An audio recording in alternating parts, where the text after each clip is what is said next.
we're going to be calling the meeting to order momentarily. I want to thank everyone for coming tonight. So please take your seats. We expect the committee meeting to end at 8:30. Thank you. So please take your seats. We're going to get started so that the committee has their full 2 hours to hear comment and also to ask their questions and make comments as well. So I'll introduce myself. My name is Joan Chaplet. I work with MIG. We are a planning firm that is helping to support these public meetings tonight, and I'll be the moderator. I'll be helping to support the discussion and support Supervisor Tezier as she chairs the meeting.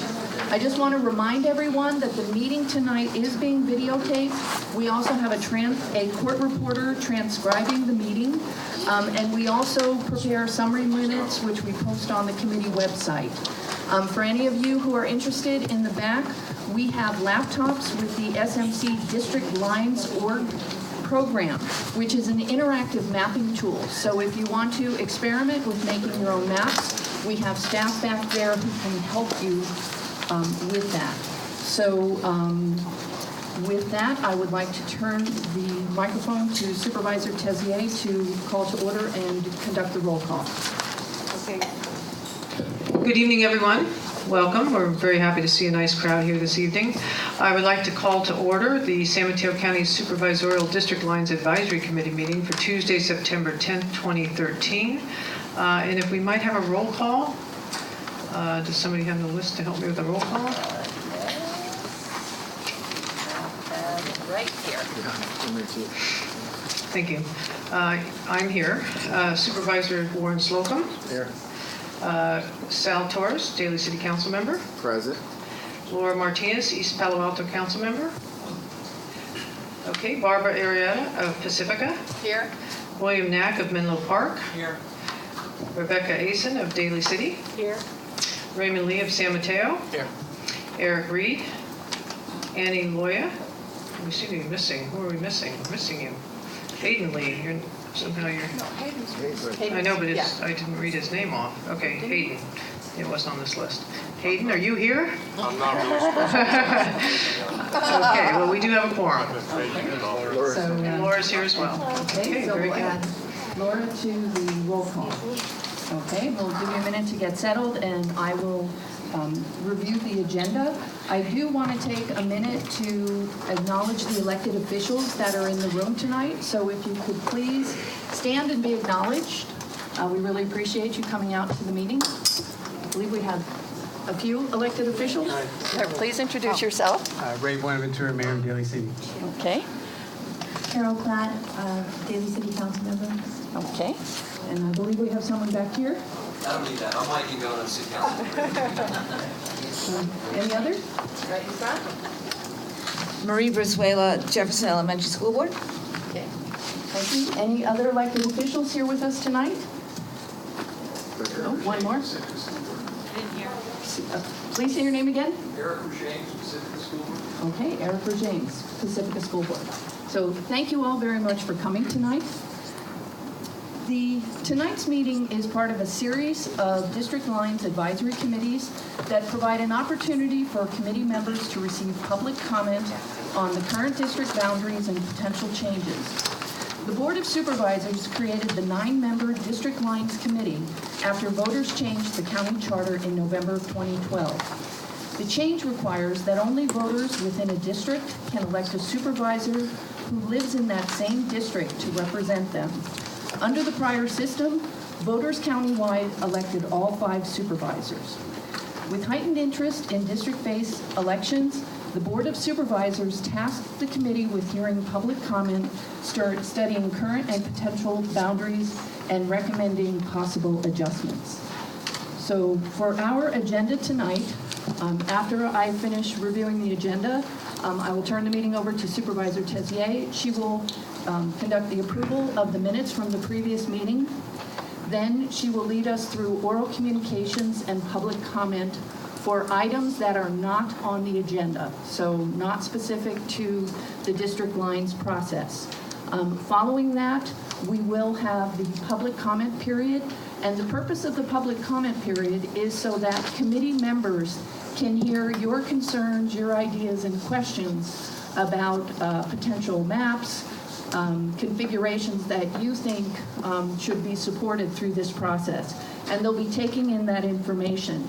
We want to make sure that we get through the public comments to allow enough time for committee members to discuss, ask their questions. They may ask some follow-up questions from members of the public.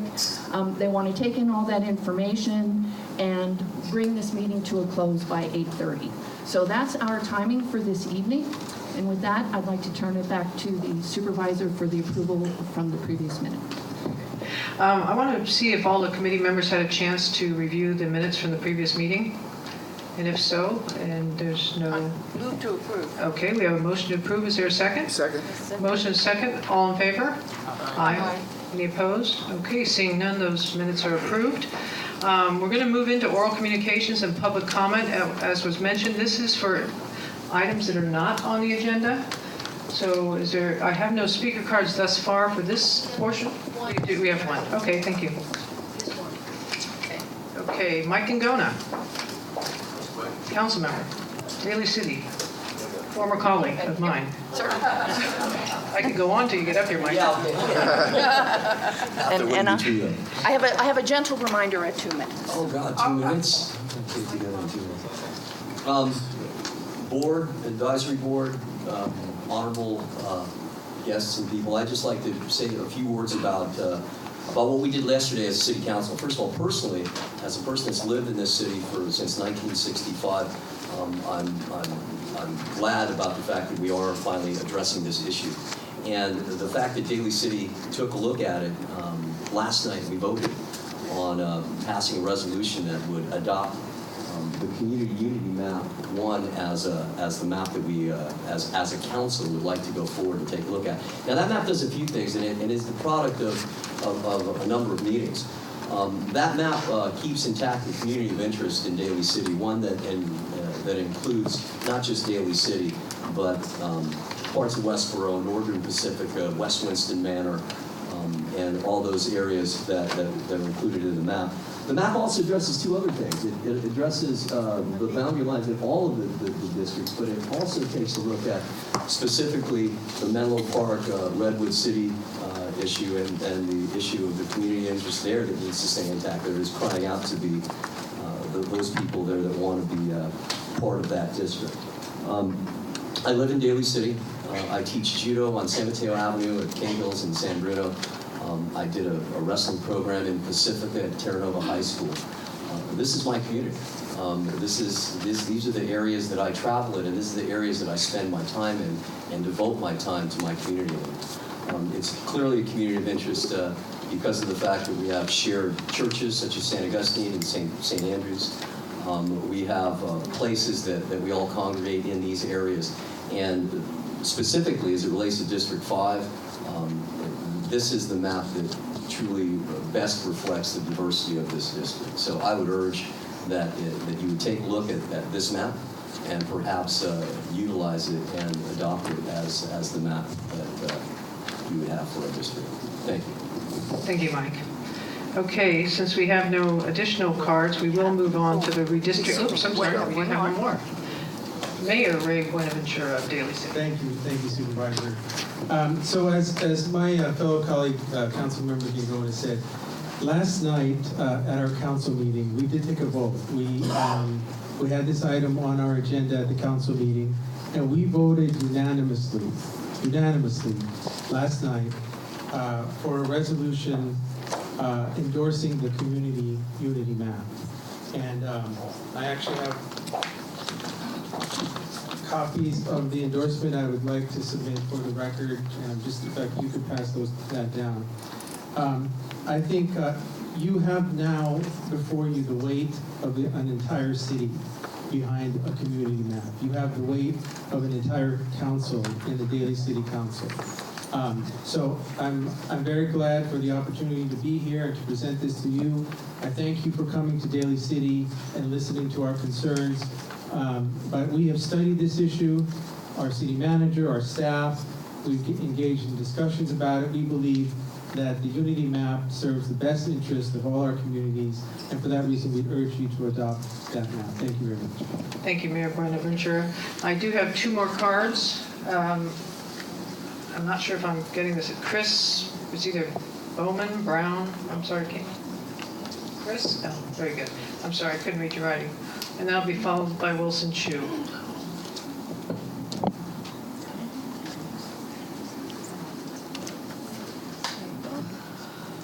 Commissioners, Chris Bowman. I'm the line drawing consultant for the Republican Party of San Mateo County. We submitted 2 plans, Plan A and B. Doug Johnson worked with us over the last month to adjust the lines so they conform with the city limits of various communities and to reduce city splits as a result. And I would hope you would look very carefully at those maps. The first map, which is Plan A2, as far as District 5 is concerned, would put the areas between El Camino and Unibro Serra in San Francisco into District 1, and would put the northern part of Pacifica into District 5, recognizing that the sections between El Camino and Unibro Serra are heavily Hispanic and less Asian, whereas the areas in the north part of Pacifica are fairly heavily Asian. Our other proposal, which is Plan, pardon me, I have to run over here. B2 would put all of Pacifica in with Daly City into District 5, and would basically put all of South San Francisco, with the exception of the areas north of Hillsdale, or Hillside Boulevard, into District 1, thereby keeping Pacifica whole, and basically South San Francisco, which is currently split about 45% between the 2 districts, 98% into District 1. Thank you very much. Thank you. Wilson Chu, followed by Marie Brizuela.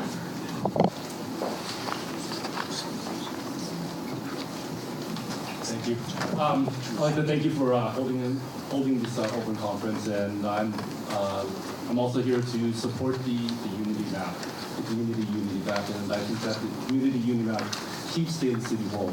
But in addition to keeping the community whole in Daly City, I also like the way that they had kept the community of interest together down in Burlingame and South San Francisco, and going down to the east side of San Mateo County. I think that those lines keeps community, the socioeconomic stratas within that community together and intact, instead of seeing some of the consultants' map drawings where we combine South City with Burlingame and some of the more high earning income households within San Mateo County. So in my back of my mind, I would think that, Hanukkah, Christmas, and with the Lunar New Year celebrations are much different up in Burlingame Hills than it is down in South City. So I would think that, I would hope that you consider to adopt the Community Unity map. Also in standing that I don't think that we have to have straight lines, and I would take it upon you to kind of look at the maps and the redrawing of the district a little bit differently, in order to have the cities have representatives that come from their district, and I think that's extremely important. So with that said, I hope that you have the same sense of urgency to get these maps right, and I would like to wish you the best of luck. Thank you. Marie Brizuela. Hi, I'm Marie Brizuela, and I'm actually representing Broadmoor property owners. President wasn't able to come this evening. And I just want to be sure, since we're the hole in the donut, as referred to of our area, because it means that we're surrounded by Daly City. And we work very closely in many venues together with the city. So I just want to be sure that all of Broadmoor is included, and Colma is included in the area back, the one that's being voted on. No, it's right there. It's right there. Okay, I know, but you know what? I looked at the map and I didn't see, right there. it didn't look like Broadmoor there. So I wanted to be sure, okay? So if it is, then I'm very much in favor of this resolution and the plan. And thank you so much for keeping us there. Okay, thank you. Eric Bushamus? Bushames, I'm sorry. Thank you. My name is Eric Rushames. I'm on the Pacifica School Board. Thank you so much for the opportunity to address you, and I appreciate the difficulty that you have trying to make equitable decisions for the whole county and all the communities within. So with all due respect to the folks who spoke ahead of me, I'd like to support the compact adjustment map that keeps Pacifica whole. Pacifica's over on the coast by ourselves sometimes, the way we feel, and would really appreciate the opportunity to continue and in one district and not be split into two. Earlier in my career on the school board, the Pacifica School District was called Laguna Salada and incorporated all of San Bruno that was west of Skyline. And this caused unending problems, as Marie knows, and years to resolve and years to adjust the boundaries because those folks felt disenfranchised by being part of a school district that wasn't part of their community. So it's a very difficult thing, and I appreciate the challenge that you have and the splits that you face, but I would just ask that you consider the map that keeps Pacifica all in one district. Thank you so much. Okay, thank you. We have another one? Any other speakers? Do we have one more speaker? Sorry. Okay, I'm going to take this last speaker and then I'm going to let us move on because for some of you, you may not know what they're talking about in the way of maps. So I'm going to go ahead and Carol Massimo is a council member in South San Francisco. Yes, Carol Matsumoto, Mayor Pro Tem, City of South San Francisco, and this time I am speaking on behalf of the City of South San Francisco. We have submitted 2 maps to you, and we obviously care about our city. We have been divided since day one, and this time we're seeking to be united.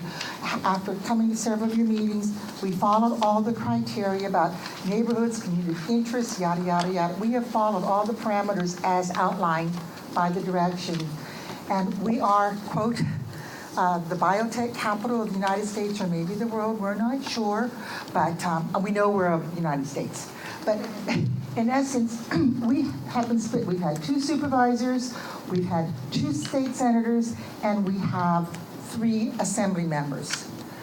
We're the 4th largest city of a county, and we're asking for equity, so I would hope that you will consider our maps. Thank you very much.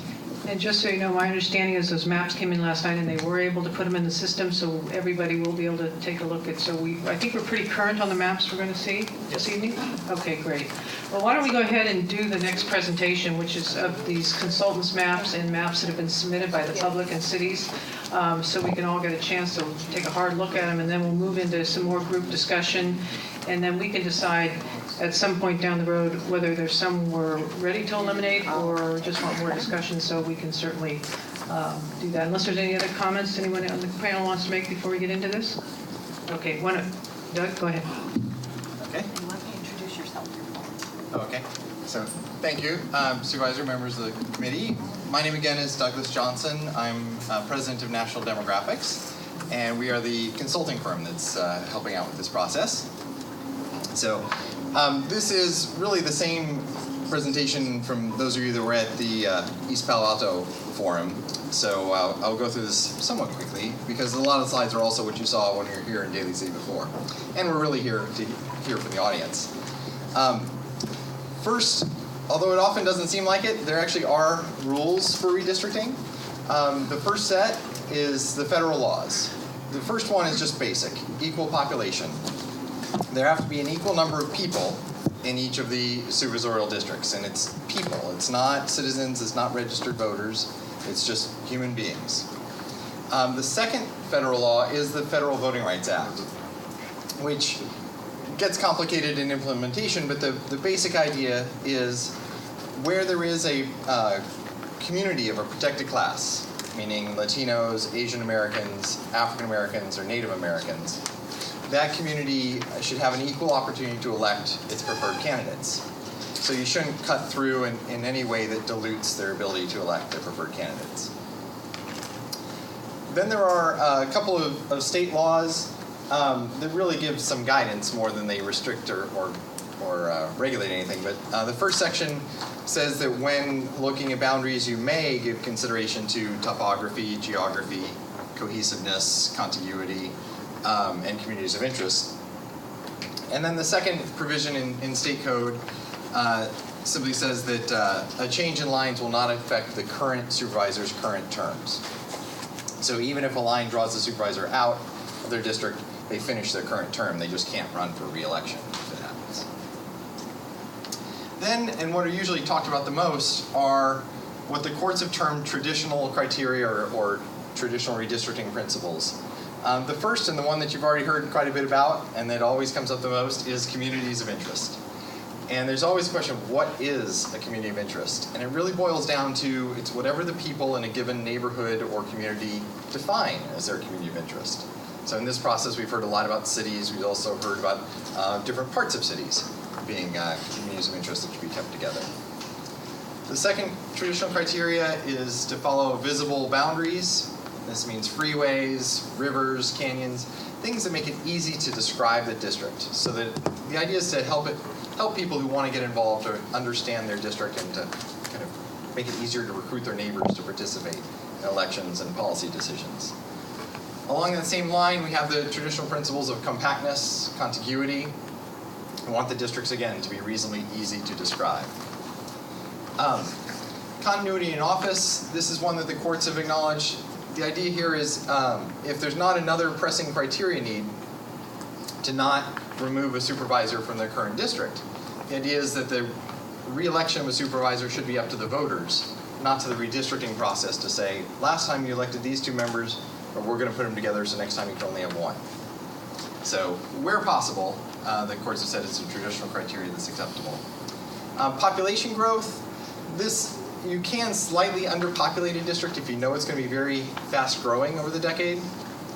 But the courts have set a pretty high bar for defining that. So this is very rarely invoked in 2011. It was much more common in towns that were growing by 50% over the decade, or counties were growing, doubling over the course of the decade. And then the last one is to preserve the core of existing districts. The idea is if none of the other criteria lead to a change, then don't make a change. Because over the time that these districts have been in place, relationships have been built, partnerships have been built, people have worked together on elections. It's a little bit different here because we are switching election systems, but it is one of the traditional criteria that have been discussed and that can be considered. Then, now to more of the meat of tonight's discussion, the plans to date. The row on the left is the plans that were submitted before our last meeting at East Palo Alto. And even at that point, we had 17 maps. We had the current districts, which because they were population updated in 2011, are an option that the committee could decide just to recommend keeping the current districts.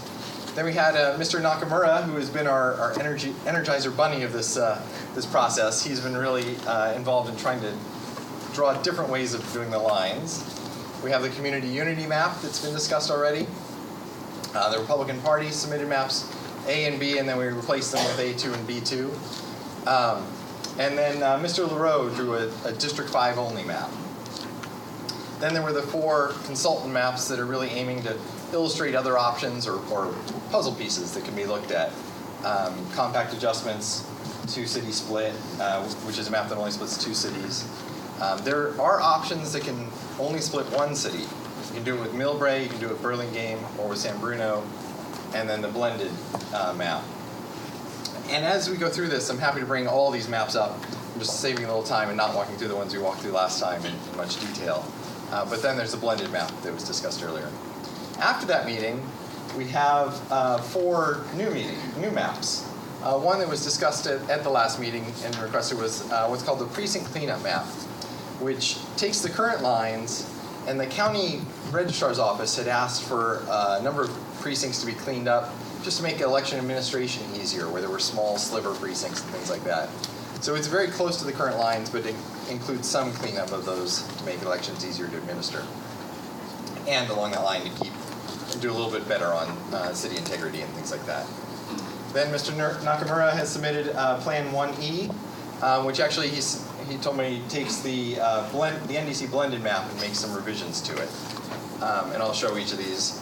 And then the two maps that South San Francisco submitted, that I guess submitted yesterday, I just received them today, but we did manage to get them in the system.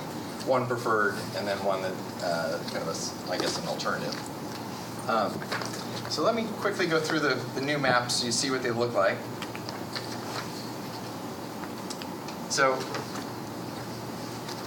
with all these maps, these blue lines that you see, the blue dashes, are the current districts.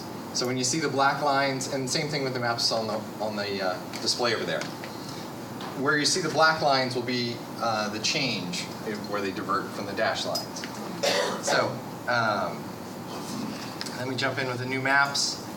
The precinct cleanup lines are really just small changes. Again, up here in the north, between 1 and 5, it just moves the boundary line to follow the city line of South San Francisco.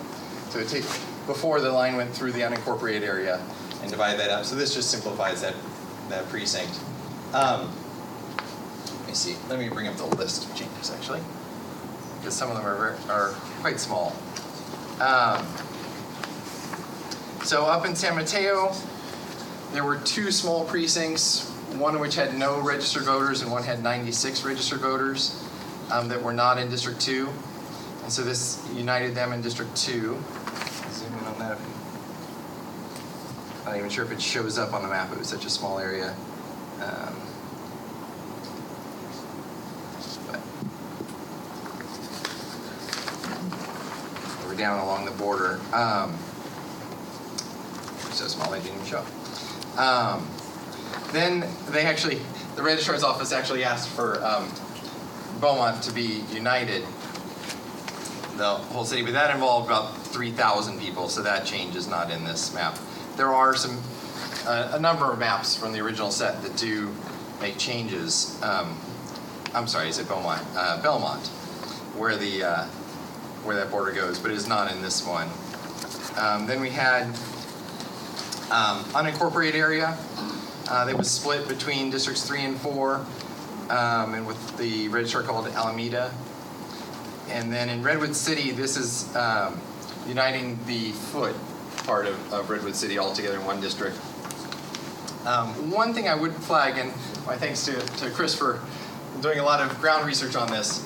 In Redwood City, there is a floating parcel way down here. So you're all probably familiar with what I call the foot, that is a little bit unusual shape. But even odder, over here on just off of Oakview Way, in the middle of Emerald Lake Hills is what is either 1 or 2 parcels that are part of the city. And so we wrestled with even if they were in the city, and it looks like they are. But one of the questions as we go through this is we can try, a lot of the talk that's come up is uniting cities. And so we can unite Redwood City. The problem is to include that in the city takes about 200 people from Emerald Hills that also get moved in the city. So one of the things that can be done either way, depending on how the committee wants to go, is either to include that or to not include that and just accept that one small tiny piece is split off in order to keep the hills together. But that is an option. In this map, they're united because it was before we had that research done. Then again, there are small precincts moved. One, they wanted to change in Menlo, an unincorporated area, but it was 560 people, so we left that out. It wasn't just a sliver. And same thing with, this is, I know where this is. Let me go down here. This is all in here in West Menlo Park. The current line, you can see the blue dash, actually doesn't follow the city line. And so what they were asking for is uniting that unincorporated area all in District 3. So that change is included in order to keep that unincorporated area together. So the line now follows the city border in there. So you can see very small changes included in that map. So the next map, the Nakamura 1E map is a new one.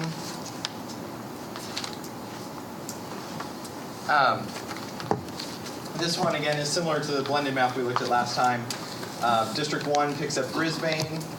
District 5 makes up for that by taking North Pacifica. District 1 also moves west and picks up more of South San Francisco. And then coming down here, District 1 loses Hillsborough. It keeps all of Burlingame, but then loses Hillsborough, which goes into District 2. Down here, Belmont is actually united in District 3. Let me scroll down.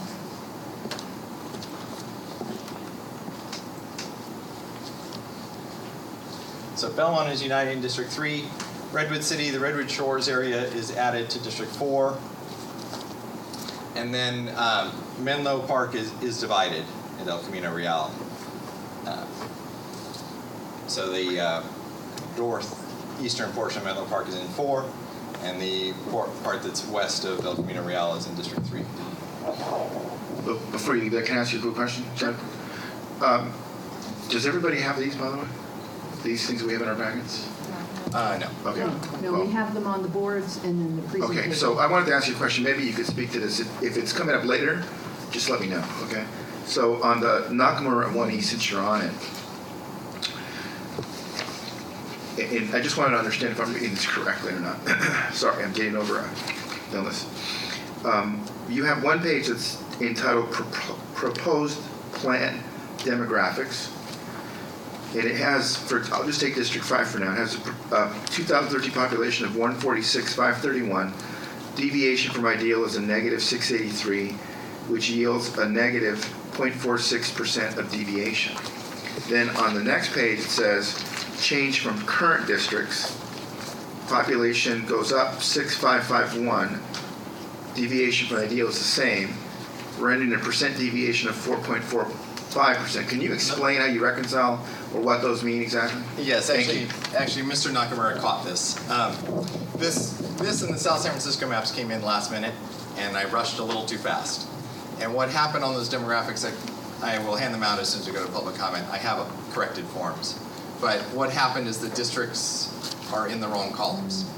So the district on that sheet that you have for District 5 is actually District 2. And I have a corrected one that I'll hand out. I just forgot to hand it to you before the meeting. So But that seems to be the case for all these. The change, the proposed plan demographics, unless they're all wrong, no. The proposed plan demographics and the change from current district percentages are all different from each other. Well, the negative, yes, because of the way the formula works. So it's not the percentage change isn't a change from the old district. It's change from the target population. Okay. Answer your question? I think so. Yeah, it's not the percentage is not a percentage of the number above it. It's a percentage of the target population. Right. Okay. Okay. I guess. Thanks. Okay. So then let's jump into the South San Francisco maps. These maps, as with the District 5 map at the last meeting, these are single district maps. They only cover District 1. And the change, zoom in here. Oops.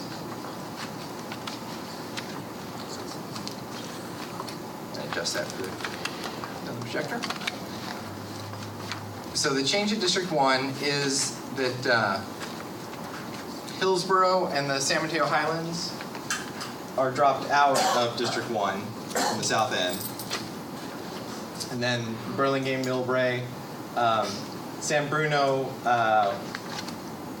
all but the far western edge of San Bruno. And then most of South San Francisco are united in District 1. And what this map does is it takes District 1 farther west into South San Francisco, taking population out of District 5. One thing I would add, the only difference from the maps that were submitted directly is that the airport was left out of the maps that they sent in, but it has to go with it, but there's no population impact of the airport. Otherwise, it would be non-contiguous. So the changes are that Hillsborough and the San Mateo Highlands are dropped out of 1. And then a lot of South San Francisco, not all of it, but a lot of it is put into District 1. So there's this version, and then there's this. This is their preferred version, as it was labeled. And then the second version keeps Hillsborough. It drops only the San Mateo Highlands, and in order to do that, it splits San Bruno along the freeway. One thing I do want to highlight, and this is always a challenge with single district plans, is that because of the geography of the peninsula, this map would essentially forces District 5 into a certain configuration. So those are the versions that were sent in just to kind of put them together. So this is the preferred, South San Francisco's preferred District 1, and the District 5 that essentially there's no way to avoid loses that portion of South San Francisco and then picks up essentially half of Pacifica. And one of the things, picking up on the topic that's come up before, this does drop District 5 into being slightly less than an Asian majority seat because it's losing a very diverse section of South San Francisco and picking up a less diverse portion of Pacifica. So to the point that's raised before, that's really an unavoidable result of that change because the geography really gives District 5 nowhere else to go. Doug? Yes. I just wanted to know, on the South San Francisco two maps, when will we have them in our possession physically to take a look at them? Well, we can get printouts and demographics. Well, we'll have them tomorrow night. Tomorrow night's meeting for you. Okay, thanks. So yeah, I was sitting in the car importing these before this meeting outside on the street. So we're moving fast. So those are the. Make sure I got them all. Oops. Yes, so that's the 4 new maps. I would note that the South San Francisco preferred and San Bruno maps are both the same at the northern portion. So they both have the same impact on District 5. So like I said, we want to focus on the community input, so I'm not going through all the details of all the maps, but happy to bring any map up as anyone from the public or the committee wishes to see any details, or if you just want to have it on the screen as you talk. Happy to accommodate that. You ready for comment? Okay, so let's open the public comment, question, and discussion part of the meeting. So Doug has presented some of the various maps that have been proposed. He's explained the changes. And so this is an opportunity for you as members of the public to express what you're most interested in or get any questions that you have so that the committee can hear your feedback. And so with that, do I have anyone who has a comment or a question? I'll have the mayor speak. Thank you. So at the beginning of your presentation, you talked about protected class and that I think you said something about the map shouldn't cut or dilute I think basically you're talking about the minority vote dilution. Can you tell me if any of the maps, well first, I guess my first question is, with respect to all of the maps, can you tell me that none of the maps, or if you have done the analysis of whether or not they have in fact dilute the minority vote? Has that gone through the ringer? Have you tested whether or not that's going to constitutionally pass or whether or not it's going to be in violation of the Voting Rights Act?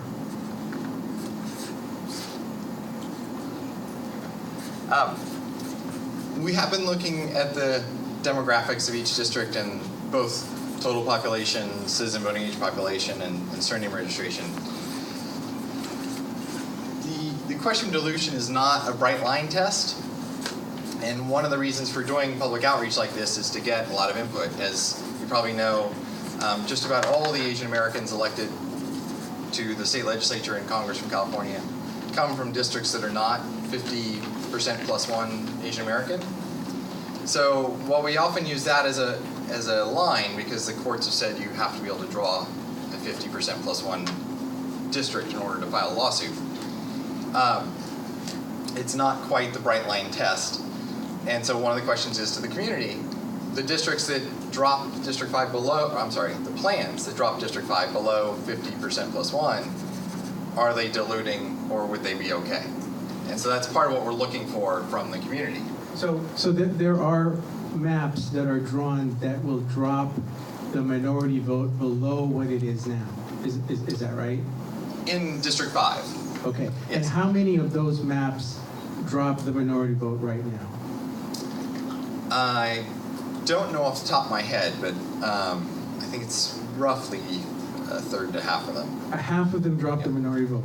Now, Well, let me add too. Some of them do it in District 5 in order to strengthen District 1. So that's the trade-off. right. But why are you submitting maps that do drop the minority vote? In other words, why is this even on the table when you know that the net result is going to be a dilution of the minority vote? Why is this even an option for District 5? It's a good question, and the reason is part of what we're going out to find out for the community is sometimes people consider districts, and I'm not saying this is true about 5, but sometimes people consider districts bad. So it may actually be good from the Asian American community's perspective if there is, a small drop in District 5 if that goes to essentially creating an Asian American seat somewhere else. I'm not saying that's happening here. I'm just from a theoretical perspective. So that's why we put it out there for discussion and want to hear from the community. No, that you didn't strengthen District 1 enough. Don't do that. Can you give me I'm sorry for taking this is my last question. This is the third. The drop in the minority vote from 50 plus 1. Aren't there maps that are submitted now that drop it even down to the 40s, low 40s? Yep. I think so. I don't recall the details off my head. I can bring them up if you want. How many of those drop into the 40s? I said I don't recall exactly off the top of my head. I can pull them up if you want, but and feel free to share the thought that those maps should be ruled out. And Okay, could you tell us which maps those are that drop them to the 40s? yeah, this is one of the challenges of having 20 plans. Normally you can reel it off, but Okay, so we'll give Doug a second here to pull up some maps that respond to the question. And again, as Doug said, he's presenting the maps that he's received, reflecting the changes that have come from the discussion, and we're seeking to hear your comments on feedback on what has been proposed and criteria or concerns that will help the committee make a recommendation towards the maps that should move forward.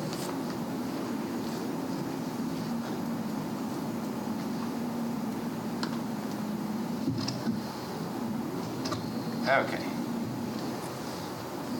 So that's a lot of plans. So Republican Plan B2. So the number we're talking about for District 5. Well, let me flag one other thing, because as long as we're going through this, I might as well go through this too. A number of the plans aim to make District 1 a majority-minority seat. It can't become, the numbers aren't there to become majority Asian American or majority Latino, but just to have non-Hispanic whites be less than half, which is what we call majority-minority. So focusing on the citizens of voting age number, in this plan, the non-Hispanic whites in District 1 are 43%, so it's a majority-minority seat. And in District 5, the Asian American percentage is 44%. So that's that one. Let's go through here. In the community unity map, District 1 is 46%, so it's majority-minority. And District 5 is 51%. So it stays above 50%. In the LaRoe District 5 map, there's only District 5, and it stays 51%. Am I blocking? Let me go down.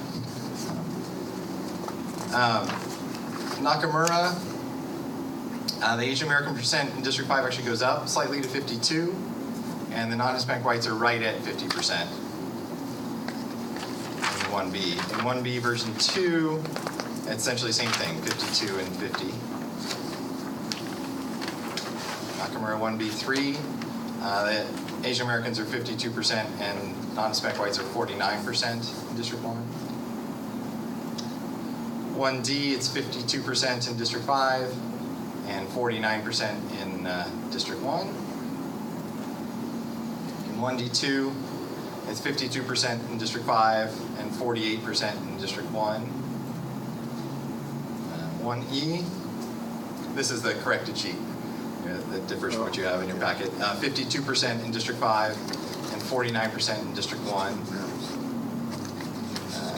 And then Nakamura 1A2, 52% Asian American in District 5 and 53% non-Hispanic white in District 1. In the NDC blended plan, it's 50%, and I checked it's just over 50% in District 5. And the non-Hispanic white percentage in District 1 is 48%. Let me go up here. The Burlingame split. You'll see this in actually all of the one city split plans. The Asian American percentage in District 5 drops to 44%, and the non-Hispanic white percentage in District 1, it goes all the way down to 41%. So this is a case of what I was talking about before, about there's definite drop in District 5, but it goes to make a much stronger District 1. Okay. The two-city split plan, the NDC two-city split, is 51% in District 5, and District 1 is 51%. And I think we're getting close to the end. Oh, the precinct cleanup map, where the demographics are essentially unchanged from the current lines, is 51% in District 5, and 51% in District 1.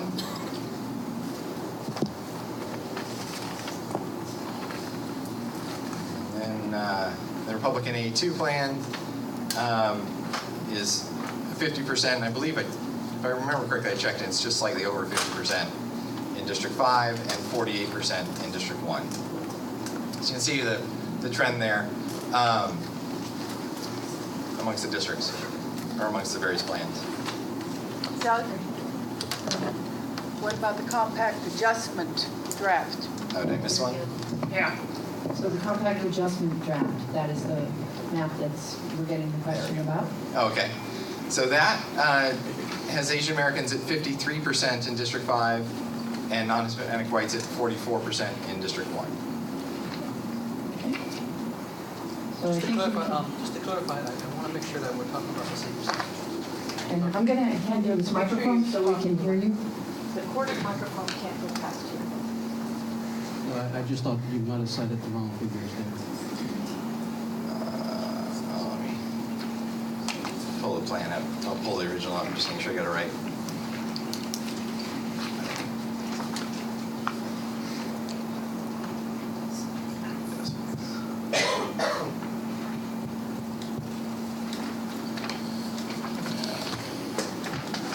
So let me make sure they're in the right order. Yeah. So the Asian American percentage, right, is 51% in District 5, and in District 1, oh, you're right, is 51.4%. Okay, so we're going to take some additional comments and questions. I have a gentleman in the back, his hand came up, and then I will come here. So, I mean, I think you can see from Doug's review, there's a number of variables that have to be balanced in this process. I'd like to follow up on the mayor's point, because I think he's on to something. I can't hear you. I'd like to follow up on the, Come up here. I'd like to follow up on the mayor's comments. It seems like there are a number of plans that will result in a more than 50% Asian population in District 5. And I would just ask that how will you deal with that if you aren't creating it? Because I think we would probably agree that under Section 2, if you can create a majority-minority district, in this case, an Asian majority in one of the districts that you're drawing, but you fail to, then you're going to be in violation of Section 2. So those seem to be somewhat opposite odds. And I just wondering how you plan on doing that. Well, from my perspective and the advice that I generally give, first of all, District 5 is already, the current existing District 5 is already majority Asian American. So it's the changes that we're looking at that may make it less. And we can in the courtroom we can go back and forth on legal issues, but the real test is the ability to elect. There's no magic number. As I mentioned before, Asian Americans often demonstrate the ability to elect in districts that are less than 50% plus one. So the question is really for the community, you know, is dropping that district to 44%, to take the extreme example, going to preserve the ability of the Asian American community in District 5 to elect its preferred candidates, or is that dropping it too far and we should keep it 50% plus one or 51%? Because there is the clear trade-off of if you drop it down and you put those Asian Americans into District 1, you're then increasing the Asian American ability to elect in District 1. Not high enough to really get it to where you call that an Asian American seat, but maybe the voters would support that. That's the reason for this outreach, is to hear from the people of the county which way makes more sense. And I guess if there's an ability to elect at 44%, then creating an actual majority minority district at 50 point,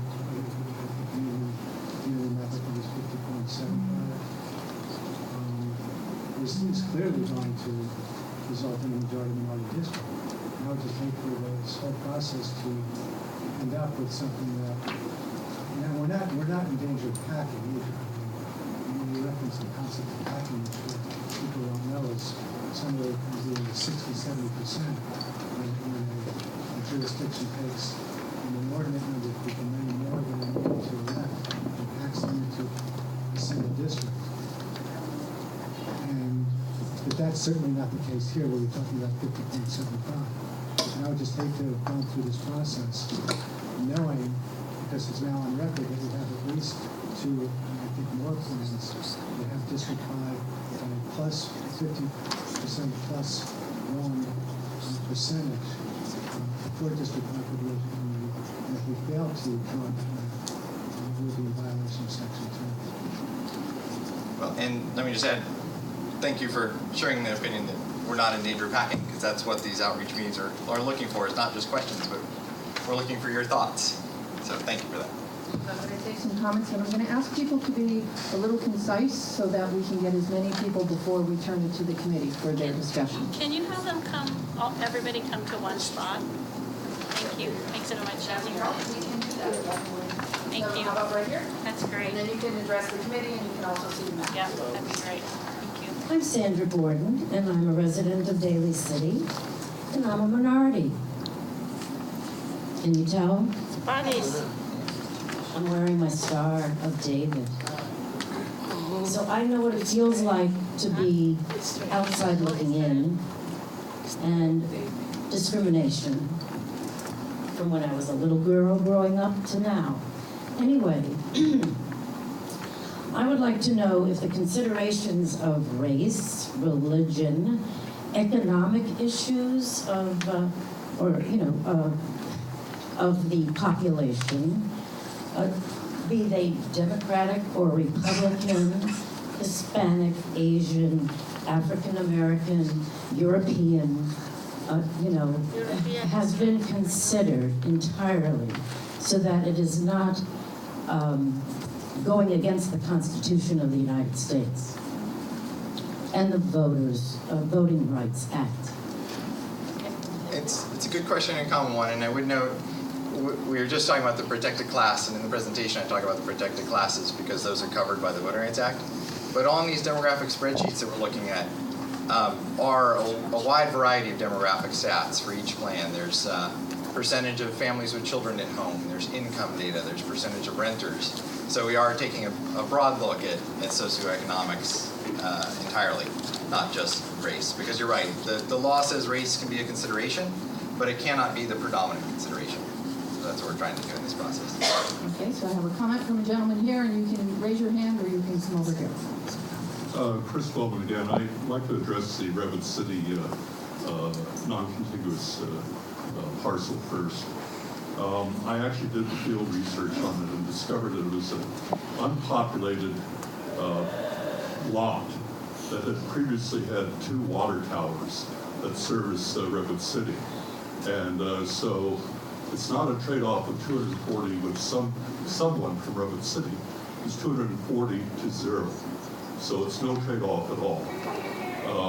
Second thing is on the issue of race. If you look at our plan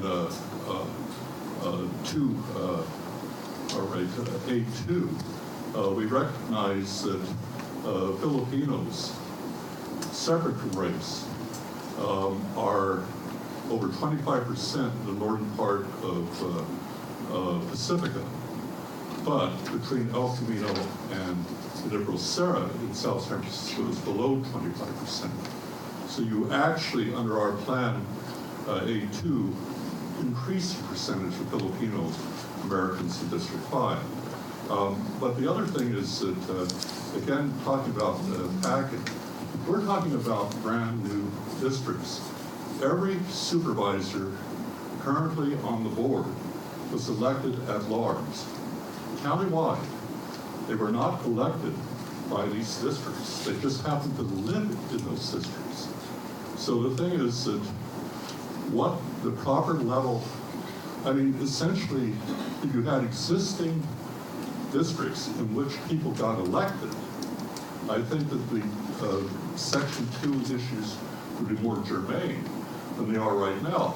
We don't know whether an Asian candidate or a Filipino candidate can be elected in a district under 50%. If it has to be 50%. And when someone's talking about it has to be 70% for packing, yes, for total population, but not for CVAC. For citizens voting age population, packing can start over 50%. Thank you. Doug, did you have any comment or, okay? And then we have a gentleman here who has a presentation which he gave to us in advance. It will be very short, and I'll be watching the time so that he has the proportionate 2 minutes as most of our speakers.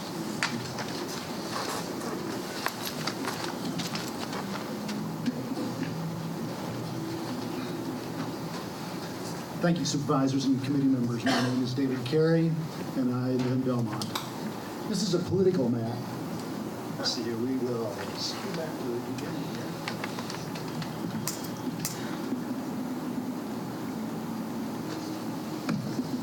This is a political map of San Mateo County based on voting patterns in countywide elections since 2008.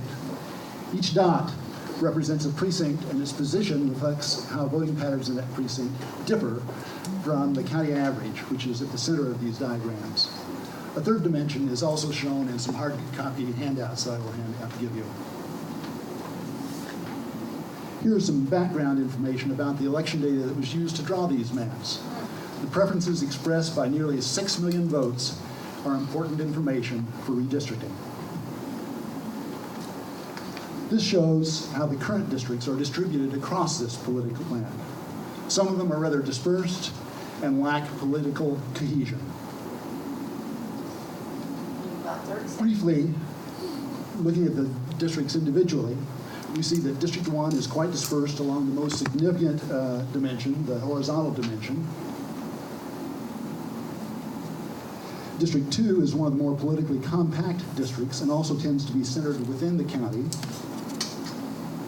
District 3 is one of the most politically dispersed districts and needs adjustment. District 4 is also politically dispersed. On the other hand, it has a political center that is one of the furthest from the county center, which is good. And finally, District 5 shows that core that is rather compact, but has a few outliers that don't quite belong. It is also one of the districts centered furthest from the county's district center. This cohesive, distinct core identity of District 5 provides good support for why many voters in District 5, and Daly City in particular, legitimately oppose being split up by redistricting. These diagrams also distinguish how these circumstances of District 5 are not shared with other districts. Thank you.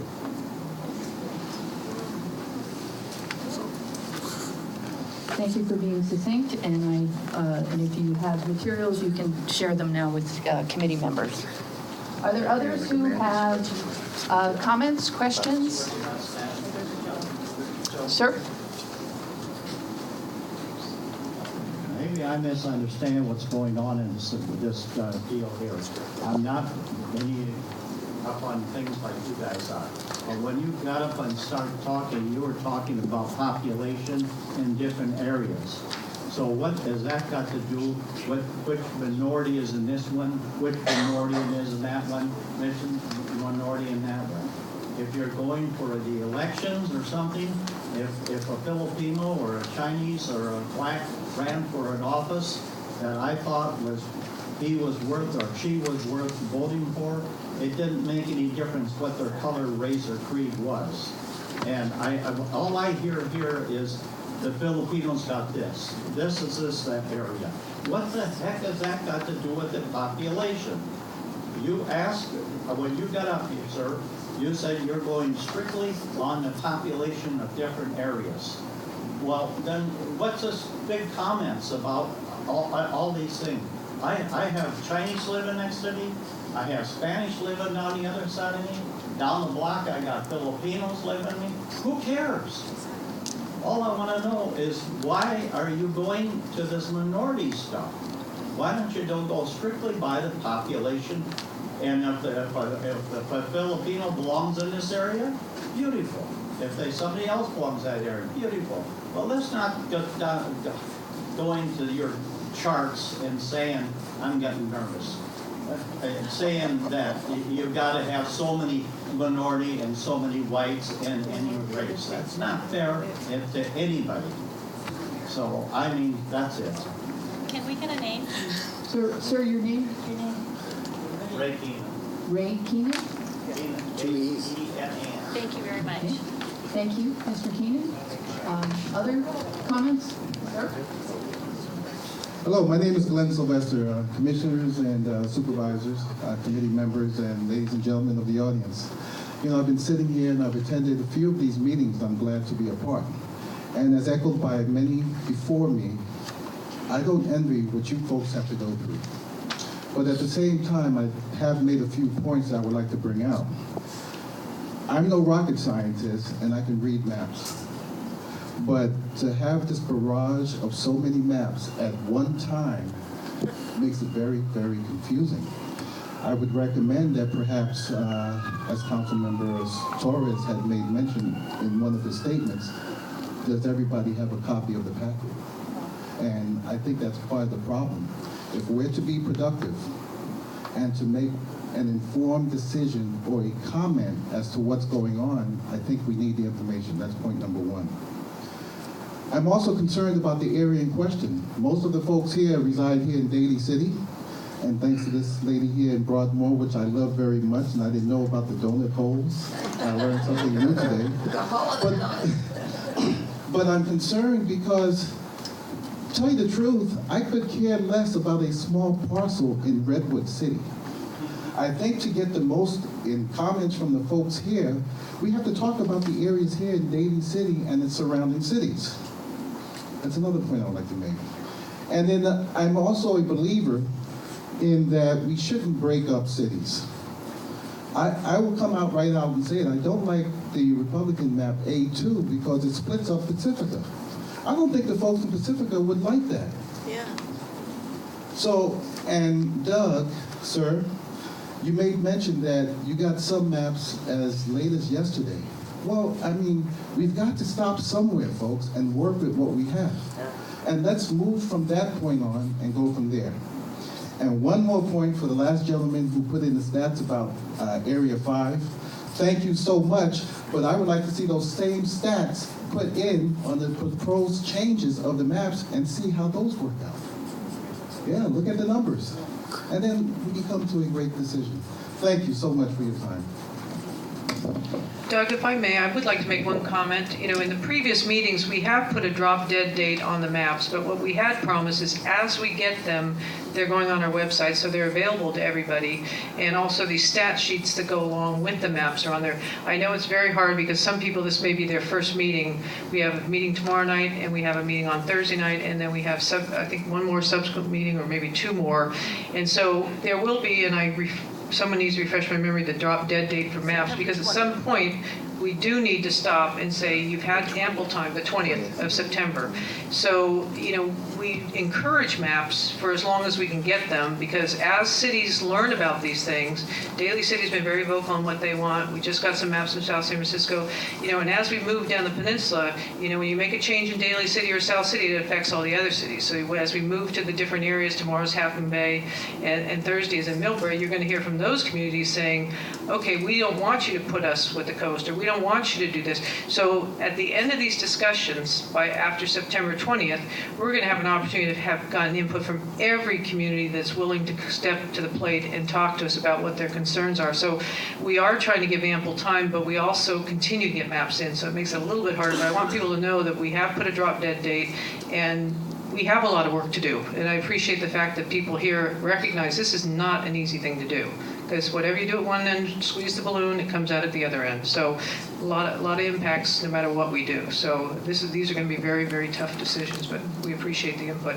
Sal, you have a comment? Yeah. Do you want to start the committee discussion? Well, we could. Is there anyone else that wanted to speak and had any comments? Because we can bring it back to our committee, because we have a little less than an hour to discuss it amongst the committee members. So, okay, we'll go ahead and do that. So Sal, you want to make a comment?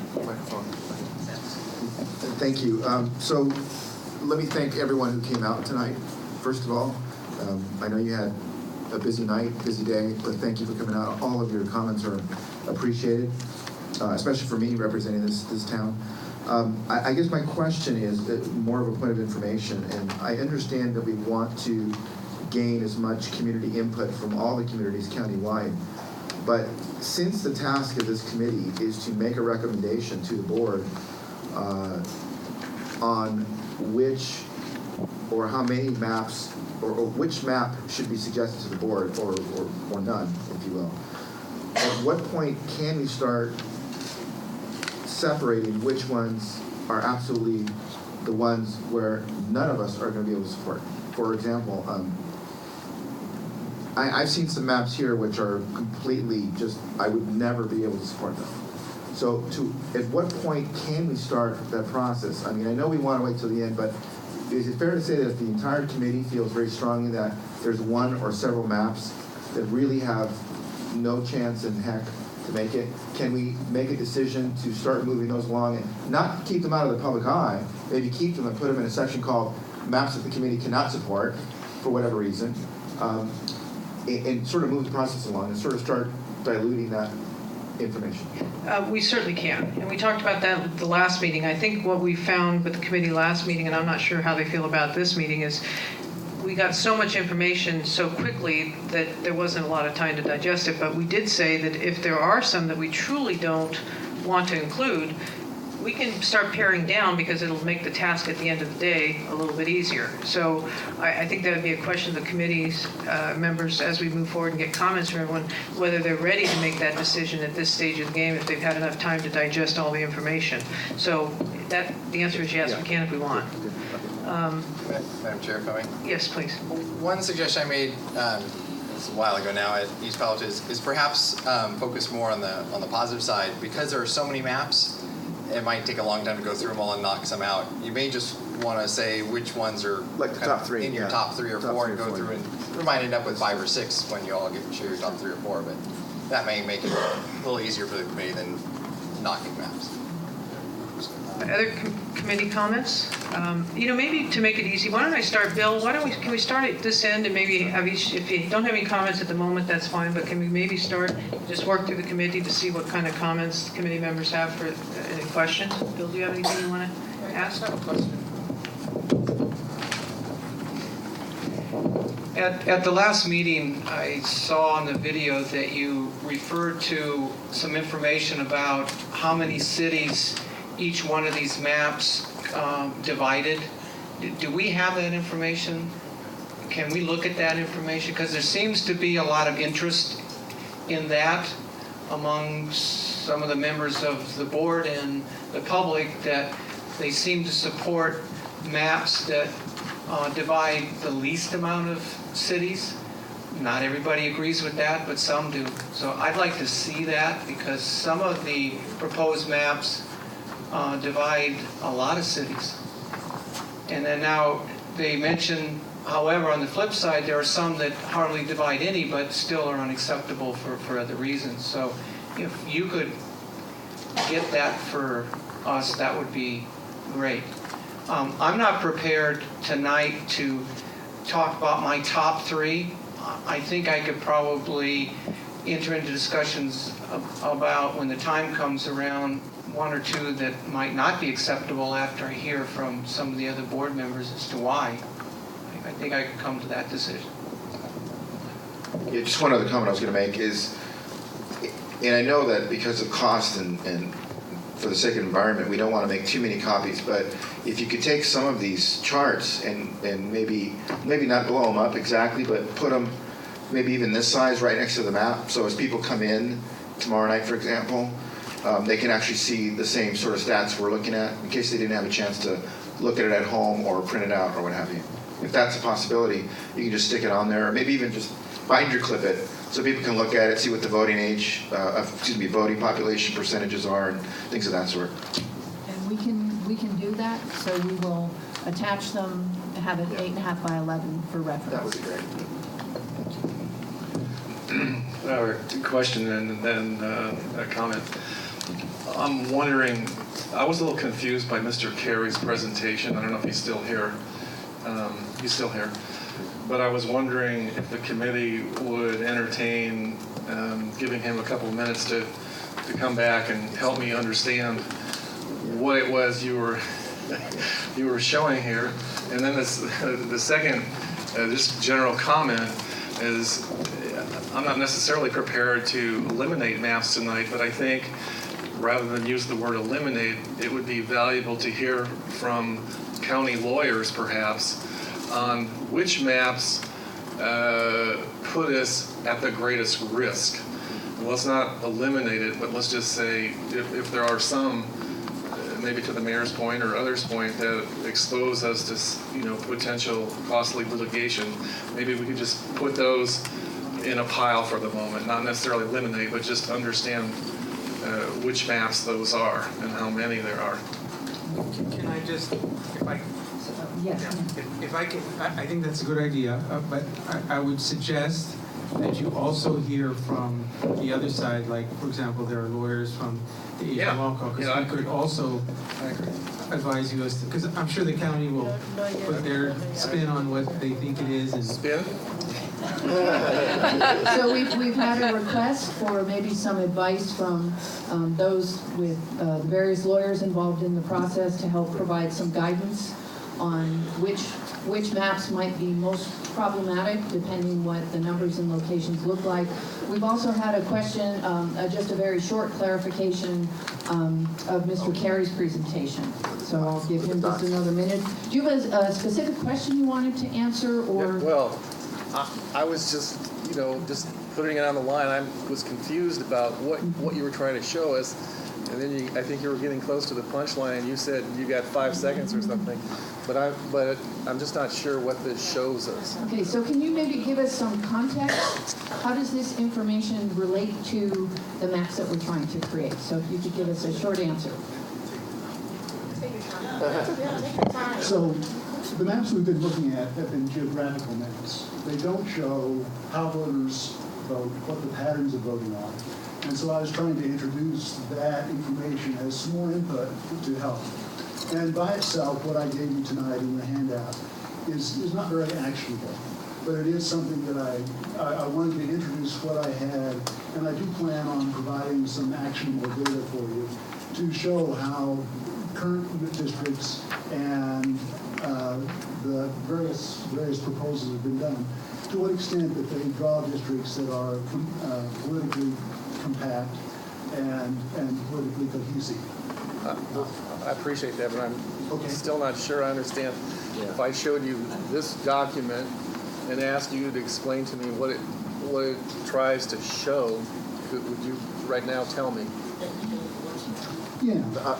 Can I give you a pointed question? Can I give you a pointed question? Please, the audience, Lauren is asking a question. This gentleman, we don't need people to give feedback there, please. Thank you. Dovetailing on Mr. Slocum's question. So, for example, if you pointed out in District 5, you show all the dots predominantly falling in the third quadrant, right? You know your quadrants. Yes. The third quadrant.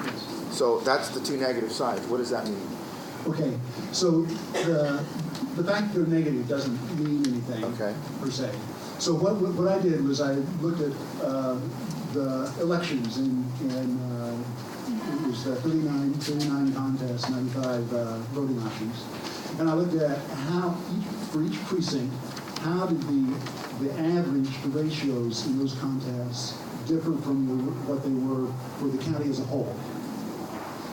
And so we get a data set, and then we do a statistical analysis called principal component analysis that looks essentially for where are the correlations and what are the strongest common patterns that we see in those voting patterns.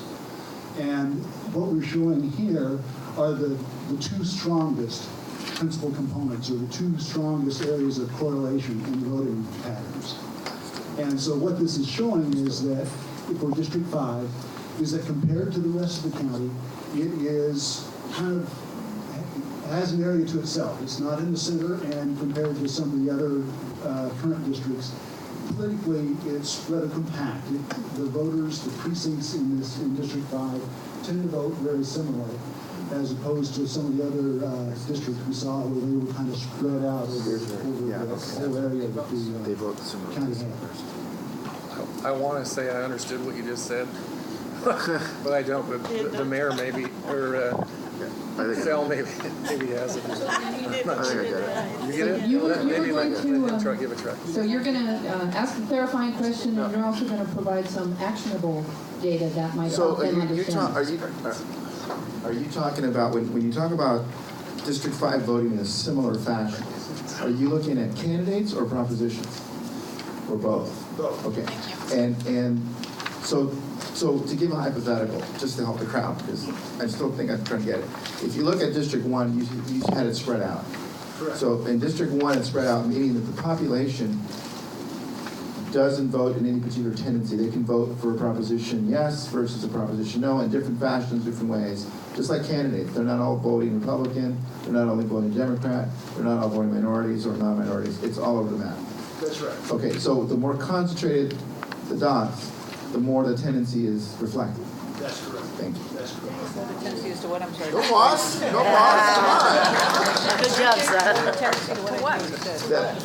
So the more concentrated the dots are, and I'm calling them dots for now, the more concentrated the dots, the more it reflects a tendency for the population to vote in a particular fashion. For example, if you're looking at that on the screen, that's really telling you that the population in District 5, they're all tending to vote for either one candidate in a sort of a majority fashion or one proposition, either like the yes vote or the no vote. He's got it. Okay, versus, can you put District 1 up there? I think District 1 was the most diverse, you said, or District 3?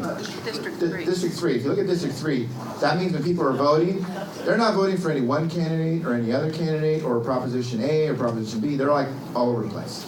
So they really need fixing. No, I'm just kidding. Just kidding. So that's what you're trying to show. But you said something curious before, though, where you said one of them needs some adjustment. Is that what you were talking about? And what does that mean? So my perspective is that we should be doing as much as we can, among other things, to draw districts where the voters are voting the same, where they're showing up on these maps together.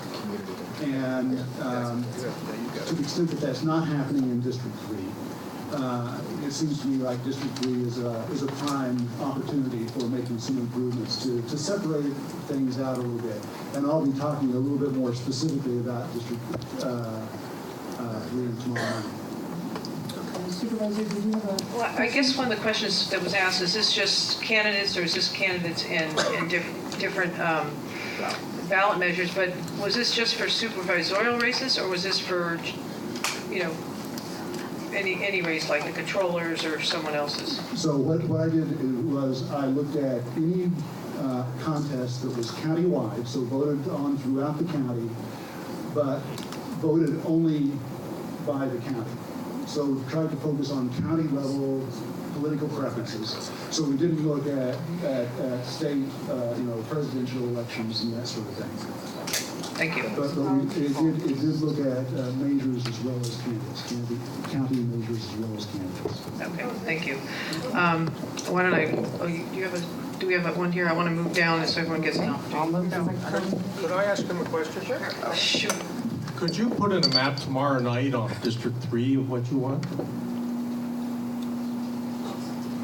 Oh, like how would you adjust it? You mean? Yeah, I mean, you said that, well, District 3 is all over the place and District 3 is this and that. I've been concerned, as you know, at the coast, how the district is written, including the coast, because there doesn't seem to be a very good, you know. I would like to know what you propose on how to, quote, fix it or adjust it. Okay. Think you can do that? I apologize for moving the microphone around.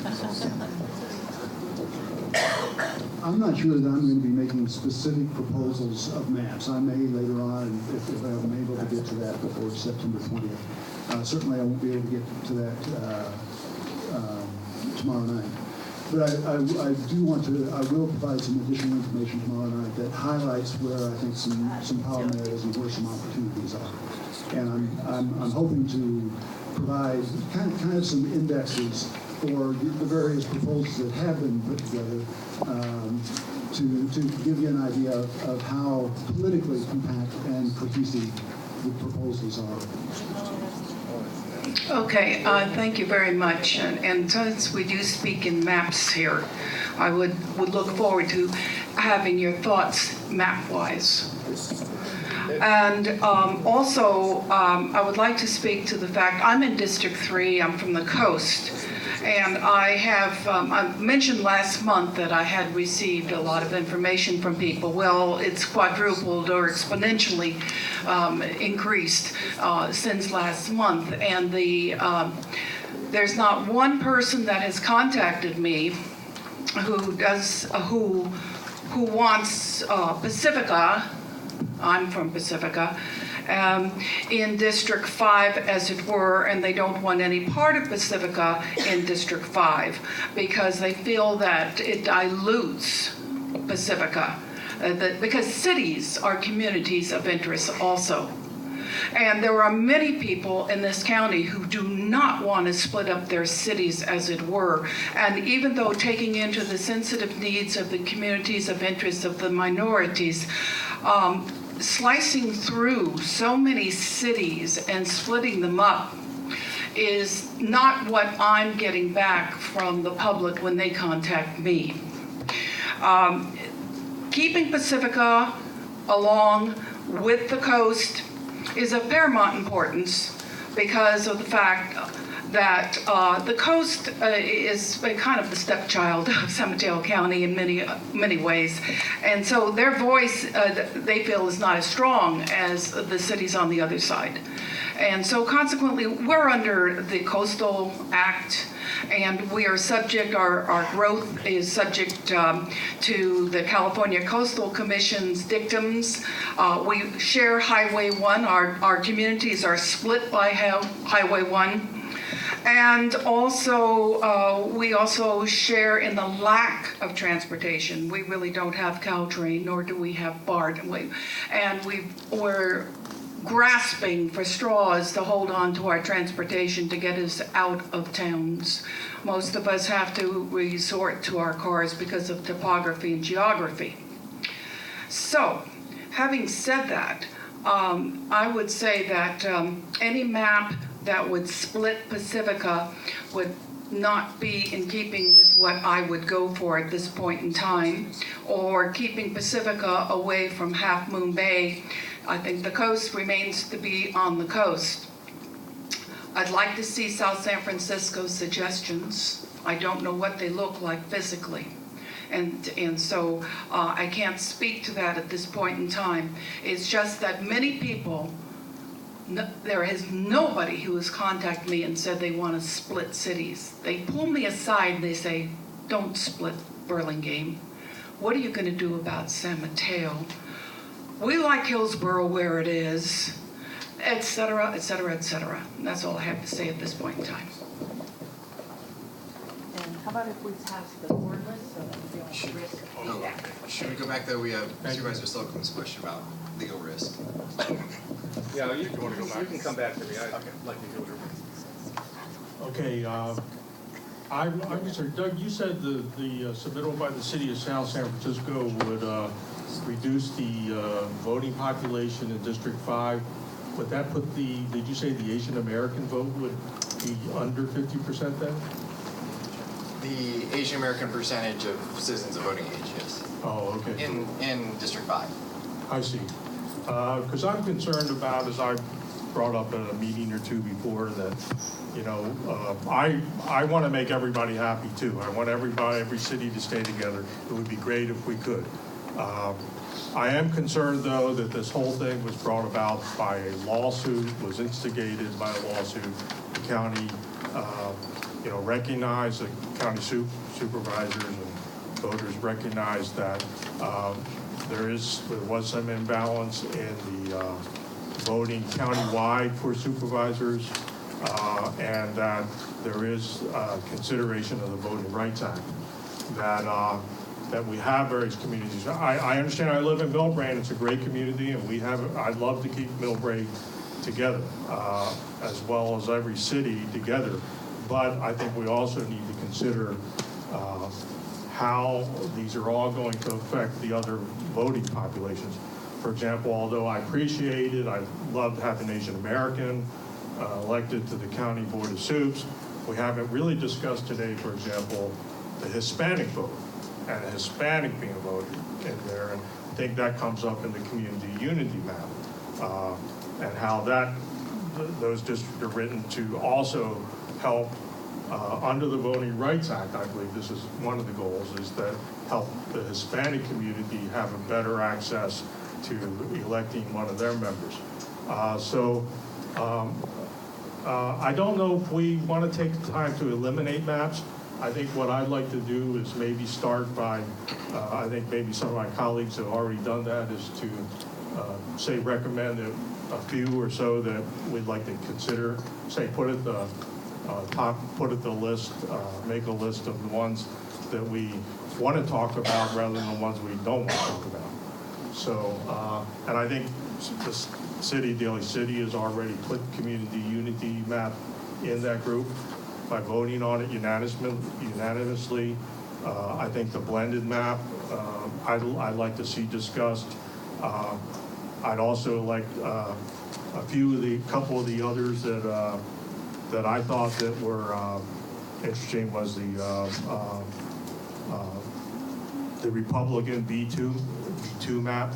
I wanted to see what that looks like, and some of the split maps like the Burlingame map. I think the Burlingame and Millbrae maps, as much as I don't want to split my own city, I think those are the one city. Doug, is that right? This one city map, one city split? Those are the two that have drawn. It could also be done with San Bruno. Oh, okay, but those are the ones that are one city splits. So I'd like to see those. Those would be on my list to discuss, continue to discuss. Rebecca Eisen, Daly City. Yeah, I go for Hayden Lee's recommendation that maybe we could start having the top 3, or as you were saying earlier, because it's so confusing at this point already. There's just so many maps, and I'm like, I read every night, like, the ones that Marshall Wilson emails to us, the public comments, because I was thinking you have to consider those, the comments when you're trying to make decisions, which is the best map. And I'm thinking maybe if we really, for our next meeting, we start having like top 3 or top 4 maps that we could concentrate on, like the community map, the blended map, and the Republican, I was reading that, the Republican map. I'm not so, I don't have it here with me right now, but I think I could start concentrating on that, because, we're really nearing, our with our schedule, because like from today, 10, 11, 12, we have meetings on that, and then I think the drop date is September 20th. That's all. Thank you. If I may, let me add too. Obviously, it's an issue for all of you, but you're getting this information from the county in packets. I think it's even more important for the public to know if they want to weigh in and they want to share comments that will really have impact, which plan should they be focusing their comments on? And they can certainly come in and say, you guys eliminated this plan, I think you made a mistake. And you can put it back into play. But I think to the degree you can, give the public some focus on what you want to hear from them. That'd be a big help for them. Okay. Thank you so much for everyone's comments. To me, I think it's really important that we have the time to really review all of our notes and hear the public before we begin eliminating maps or just prioritizing.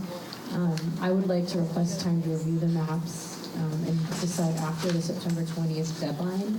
That would make me feel more comfortable so we can hear from different community members. But if we had to begin sort of eliminating or prioritizing, I would be okay with setting aside maps that we legally shouldn't consider, maybe. And that would be a start for me if we had to do that between now and Wednesday or something, or Thursday, I think. But I don't know that I can decide tonight or tomorrow with working and then coming here. And it's just 3 meetings in a row. It's kind of a lot, so it doesn't allow for too much time to think about it. Raymond Lee, San Mateo. I don't think I'm in a position today to eliminate any maps, nor am I in a position to recommend any top 3. But I do want to ask, Doug, you brought up something that was interesting first time that I heard today, was the registrar's office and their efforts to clean up districts and so forth. Could you speak just a little louder? You're having a hard time hearing. Sure, I'm sorry. It has to do with the registrar's requests to clean up districts or precincts. To what extent does that have an influence on our decision-making process? Do we have to consider that in that respect? No, there's no legal, the registrar has no legal authority over this process. It's simply a request from them to ease their election administration. Sure. With that said, with the community unity map, I see that there's divisions of, say, Belmont into 4 different districts. We don't necessarily have to consider the registrar's request to keep it kind of whole in that sense. So with something like this, that's not a consideration? Is that? Well, you have great flexibility in what you consider. I'm reminded there's what they call the city clerk's prayer. Lord, I don't care who wins, just don't let it be close, because they don't want to stress about it. The registrars are the same way, you know. They don't care politics and all that. All they care about is making it easy to avoid mistakes in elections. So since precincts have to follow city lines, they like districts that follow city lines, but it has the same weight as the city clerk's prayer. The city clerk will administer any election. Well, I'm just looking at it on a more pragmatic basis. Is it practical to have Belmont divided into four districts? And you know, I don't know if anyone has an answer to that, but that's certainly one consideration that, one concern that I have. I mentioned previously that I like to keep cities whole to the best as possible, because that seems to be a prevailing theme among the public that I've heard. But I think it has to be recognized that at some point we do need to divide the cities. And to the best that folks can volunteer to divide their cities, the best, you know, it would help us. But at some point, it has to be recognized that the cities must be divided. And, you know, I certainly would like to give as much consideration as possible and sensitivity towards that before any such division. So that with that said, that's why I'm not in a position as yet to eliminate maps or recommend any particular maps. But I would like to hear from the public about their potential division of their cities for, I guess, the benefit of the good. Maybe there are cities. I hear from Mr. Carey in Belmont. I believe he doesn't necessarily have an issue with dividing Belmont. I think the premise that he's provided was looking at a internally homogeneous district And I like that concept. I don't know to what extent we can adopt it and make everybody happy. Thank you. So coming from Belmont, as I do, I would say that being divided into 4 would be unacceptable. For my part, I think it's fairly straightforward for me anyway. A city is a community of interest. There are several maps on the table that keep cities whole, with the exception of one town on the peninsula, whether it's Millbrae, Burlingame, excuse me, or San Bruno. And if we're going to change from what we have today, and I think if we're going to change from what we have today, the solution has to be better.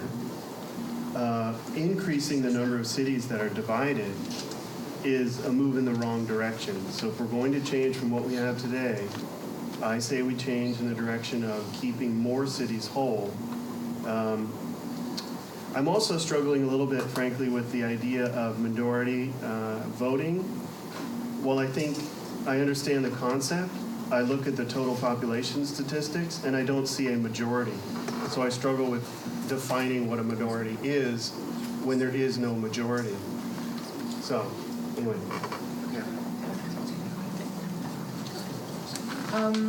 I echo some of Raymond's comments.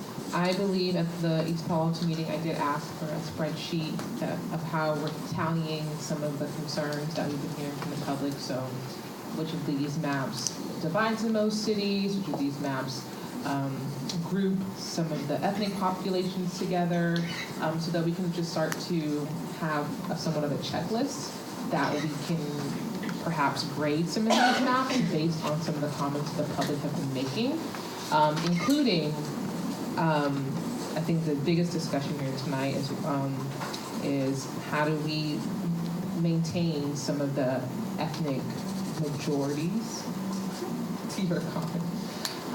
So I'd also like to see that. I too as well am not prepared to suggest or weigh in on any priority maps that I would like to see, but I would like to compare it against that spreadsheet to better direct my decision making or commenting anyway. Can I throw out one question for the committee, which is Mr. Nakamura has sent a letter in, we just got it yesterday, I think, where he narrows down and recommends 5 of his maps over the rest of the maps. So it's not entirely limiting, but it would knock out about 5 or 6 maps. If the committee is comfortable with us, we can highlight on the website which those 5 are that he himself recommended over the others, and that would be one way of knocking out almost a quarter of our plans. Real quickly, I wanted to clarify. I wasn't suggesting that we had to knock them out tonight. I'm certainly not prepared to know which one. There's at least 2 that I know I cannot support. I think what I was trying to get at, and I apologize if I didn't make this clear enough, was trying to get some direction from the chairs is, to the extent we can start the process of thinking, I think it behooves us to have that in our mindset. So as we're going through, listening to public comment and seeing these maps, I think it's healthy for us to think in that fashion and maybe start making our own sort of mental drafts of this doesn't look so great for us as a committee to recommend versus do we wait till September 20th to start that process? I think it would be healthy if we start earlier. So I don't want to make anybody feel like I was like ready to knock off half of these because I'm not. But to the extent we can, I think it's healthy if we do. At least start talking about it. Maybe if we have that debate while we're hearing the public, it would be good for us to all talk about that. And I think we did make that clear in the past meeting that at any time we're more than welcome to do that when and if people are prepared. So I do agree, we don't really want to wait until after September 20th to give it as much thought because there may be some, again, that really don't even make the cut. Can I make one request? As I'm looking, for instance, I'll take the community unity map and then I put it next to just the what exists today. It would be helpful, even though you put change from current districts and you put percentages, it would be much easier to be reading it in the same fashion on each sheet. In other words, in all the plans you gave us They showed the total population, voting population, went through the districts and all. And here you go through and you do the voting populations, but you do just the change in the current districts versus the actual numbers. You didn't give us the percentages on that. In other words, they don't look the same. So as you look at it, I have to figure out, okay, what does an increase of 8% mean versus a minus 6% in this column, at 3%. I want to say if in this column today there's 23% voting age population Hispanic in District 1, when I look here it says Hispanic voting age 8%. Well, that means that's a change of 8%, but I don't want to have to figure out what that means as in a total. I'd like to see the same comparison, the identical comparison. See what I'm saying? Well, then the side document would just be the current district's demographics, right? Well, we have the current district geographics, but then if you go to the next one, I'll just take the precinct cleanup. The way you've laid it out here is identical to what our current plan is, but when you get to the community unity plan, it doesn't lay it out in the same fashion. It doesn't. It only talks about the change from the current direction. I don't, unless I'm missing a piece of it. No, that's kind of what I was talking about before too. Yeah. Yeah, you can't. There should be 2 pages. No, you don't have it. There's only one You page. don't have the proposed plan changes. On the community unity. On the community unity. Demographics you don't have on here. See, it's blank. Oh, so community unity, you only want All it has under that one, it says change from current district, so it's hard to follow how this fits with all the rest of them. Okay, yeah, you're just missing the other page from the. Okay, so if we And can. it seems to be interspersed among us, because I do have proposed plan demographics, yet they have the changes. Okay, we'll get you all of that back. I guess what I just want to be sure of, everything we're going to look at to discuss, because when we were talking about percentages, when the mayor indicated, well, we don't want to lower or we don't want to higher, and you're saying, you know, it's ideal if you could have 50 plus 1, but it doesn't have to be. I want to know what the percentages are on each of these maps today in these areas that we're concerned about, to see which ones. There might be some that immediately go out the window, but I don't have all that info. I want to make sure the information we have is consistent with each of the maps. I guess that's what. And the other comment that was made by several people is at the last meeting, I think it was the last meeting, we've had so many, you did put something up, and I thought we had it. I was trying to go through all my paperwork. If we didn't have, we saw it. It said, it was that listing of, you know, this particular map eliminates, you know, it divides 12 cities. This one does 2. That type of information also would be helpful, because if we believe communities of interest are cities, or some people do, we need that information. So the more we can get that we can put together to go through what you were talking about, total populations, communities of interest, et cetera, that would be very helpful to start eliminating or highlighting the ones that we think are the best. And we may be able to do it sooner than later once we feel like we have that consistent information. Yes. I actually hope to have that summary sheet for you today, but we got 2 plans last minute. But we'll have it for you tomorrow. Yeah, no, and I realize we're moving fast. We just got some last night, and again, hopefully tomorrow, we have 2 more meetings this week. We'll have more and more information that may help us out. So, Warren, you had some questions, something you want to ask of Bill? Or I'm sorry, Bill? Yeah, sorry, Warren.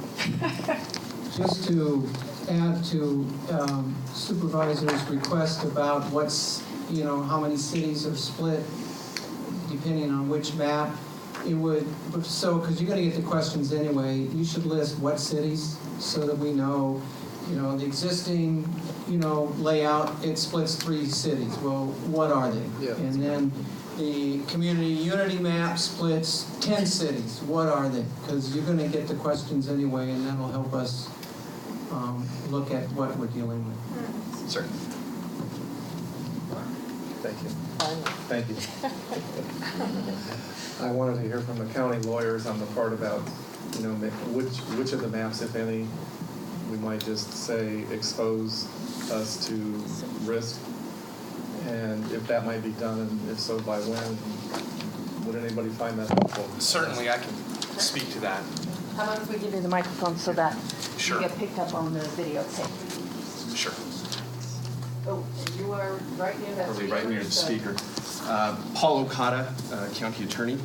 And so I do want to address the committee's concerns about the Voting Rights Act and other legal issues. And certainly, it's understandable that those are on the forefront of people's minds. We have heard from, obviously, consultants and attorneys who represent very specific interests. You know, I think one thing for the committee to keep in its mind, though, is that unfortunately, it's very difficult sometimes to draw bright lines with respect to statutes like the Voting Rights Act. Just by way of example, you've seen some maps that may split only one city. I think we've heard from NDC that there's no map that will split no cities. And certainly those maps have very direct impacts on whether it's ethnic groups or other communities of interest. Conversely, the committee, has seen some maps that, may keep, a District 5, we're talking about District 5's Asian American voting population, 52%, but may be split 8 cities, and, another map that would have the population at 51% and split only 3. So the legal analysis with respect to that can get very difficult. I think the one thing that we would emphasize is that it is likely that most of the maps that you've seen here do not violate the Voting Rights Act, do not dilute voting power. They do have different levels of risk and different factors, obviously, that they impact.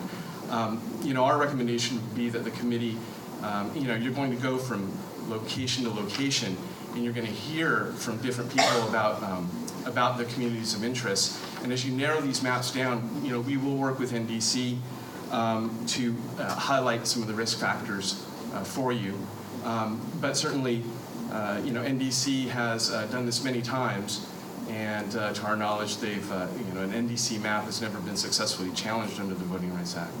So just wanted to give you that reassurance, let you know that we will continue to work with NDC and to highlight some of the issues for you. I think at this point in time, in terms of ruling out maps, if you want to look at a significant factor, I think one of the maps had a non-contiguous areas of a district, and certainly that raises a big red flag. With a lot of the other factors, though, it's simply a balancing, right? Maybe 1% here has an impact elsewhere on other communities, and that's just something that we're going to have to wait until we can narrow this down a little bit more. Thank you, Paul. So let me just, before we get back, is there any more comments or questions from the committee? Yes. Yeah, I just have a request. I just have a quick request of Mr. Carey. If you could provide us with 3 more of these packets. 3 of the committee members didn't receive one, so I don't know if you have any more on you, but we're short 3. Thank you. Well, and I'll add too that he did give it to us on PDF, so I'll get that to MIT and they'll put it on the web. Okay, great. Thanks. And I do have some extras. Okay. And my colleague had another question. I cut him short yet again.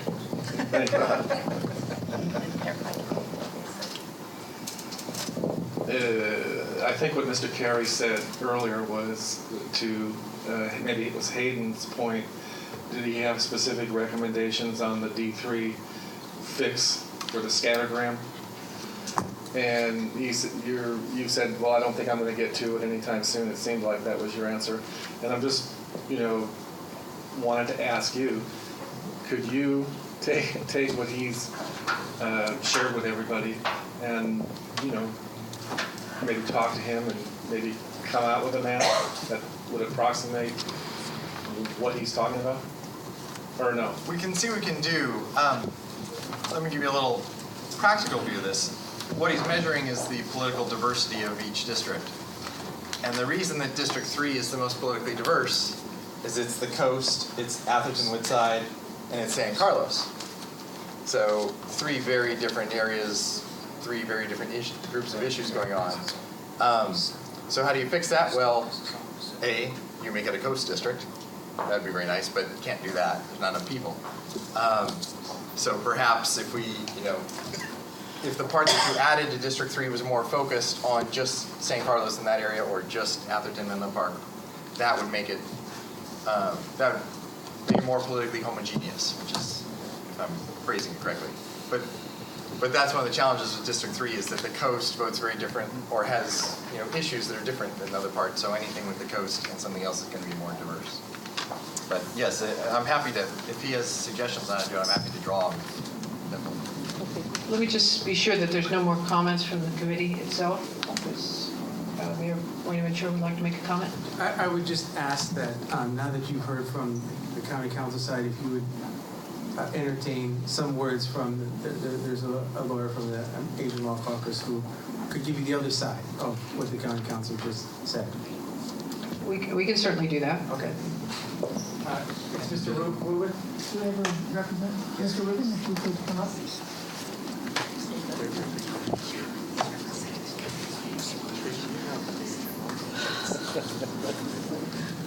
Thank you.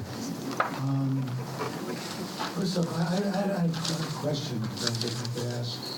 The percentages that you were talking about, that someone was questioning, was those the percentage differences from the existing districts?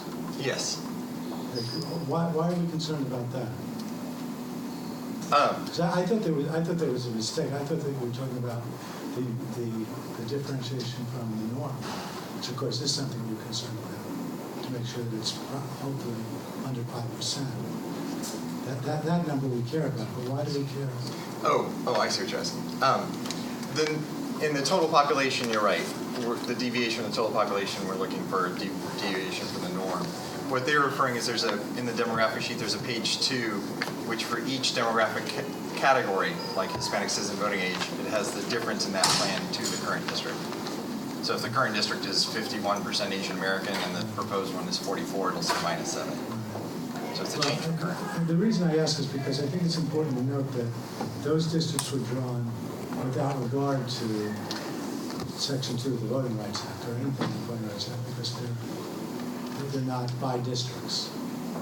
So I don't even think they need to comply with the one person one vote requirement, because you're not voting out of those districts. It's simply a residency requirement. Do you agree with that? I wasn't part of drawing it. They did go through in 2011 and balance them so that they're one person, one vote. Balanced. Well, which leads me to the next point, which is that a number of people have questioned why the focus on minority interest in race issues. That's what the Voting Rights Act is all about. The Voting Rights Act was passed in 1965 when black folks were getting their heads beaten in trying to register to vote or to get the right to vote. And that's who it protects. And that's who it will continue to protect, although in a more limited way, since given what the Supreme Court did at the end of last term, to Section 5. But Section 2 of the Federal Voting Rights Act is still good law. Counsel for the county correctly notes that there are no bright lines. But I think that although he and I might disagree as to which one is on one side of the line, which side is the other, I think that we probably could give this body some guidance as to what we think is clearly out of bounds and what would clearly be struck down by a court as violation of Section 2. And as one example, as I noted earlier, if we can draw a majority minority district as a majority Asian district in District 5, and we fail to, I would think that there would be a high probability that not this body, but the body to whom you're going to be recommending would be liable under Section 2. And similarly, I think the coalition district in District 1 would also be protected under Section 2 and should therefore remain as is. Can you hold the mic up? I'm sorry. So I think that the Asian Law Caucus Lawyers Committee and I have been working on this issue. We brought the lawsuit a couple of years ago. I think the county, to its credit, recognized that there was some imbalance, some serious imbalance in the makeup of the board, and came to the settlement table. We were able to knock out an agreement. But of course, the devil's in the details as to whether or not we're really going to rectify the historical discrimination that Asian, Latinos, and African Americans have faced here. And those details are drawn in the lines. And if the push comes to shove, we're going to have to split cities and not split protected groups under the Voting Rights Act. That's unfortunate. I understand that Pacifica wants to remain whole, and the other states want to remain whole. But at the end of the day, no one is going to. Board of Supervisors in the County of San Mateo is not going to be subject to a lawsuit for splitting a city the way they will be for diverting the 9/11 Valley. Okay. No, we're not going to get into more public comment. It was asked earlier if we could have, we're just about to the 8:30 hour. You know, I realize we're going to have differing opinions perhaps from our county council with other council. I think you'll have differing opinions from our board members. I don't believe we did this because we felt we were out of compliance. I think we did it because we felt like, since it's now district elections, let the public speak and give us as much input. So I disagree that that's how we got to where we are, but again, we may agree to disagree as to how we got here. But we have a lot of work to do regardless of how we got here. And I think our board felt very strongly that we needed to be here and we needed to have a committee to take a really hard look at this and see if there need to be any changes at the end of the day. And I think we're going to get plenty of input in the coming days. And I hope that those of you that want to attend again tomorrow, please do. It's going to be in Half Moon Bay, 6:30 to 8:30 as well. And hopefully we'll get some of this information tomorrow night or even on the website tomorrow to be able to start maybe narrowing down or getting our arms around things and having, you know, similar things to compare. And that would be very helpful for tomorrow night. Did you have a last wrap up? If I may, just one, kind of, having gone through this a lot with a lot of committees and a lot of jurisdictions, I do know the final decisions are tough, so I would encourage the committee to start thinking about narrowing this down, preferably tomorrow night, because if you get through Thursday night and you still have 15 maps, you're not going to finish. Just to be blunt, unless you pull off the most amazing committee operations I've ever seen. So really, to the degree you can narrow it down would really help both yourselves to finish the time, and as I said, help the public provide you with useful information. So if you can't, we will get you the full package you asked for, and if you really can, start narrowing this down. My hope would be to come out of Thursday night with, you know, maybe 3 to 5 maps as the committee's priority at the most. If you can think in that way, it would be a big help. Otherwise, you'll make the 20th a huge project. Okay, I just want to thank everybody for coming this evening. This was very helpful. We have a lot of work ahead of us. We appreciate all the input and the comments, and we will continue tomorrow night. We look forward to seeing all of you again if you'd like to join us in Half Moon Bay. And if you'd like to join us in Millbrae after that, feel free. Okay.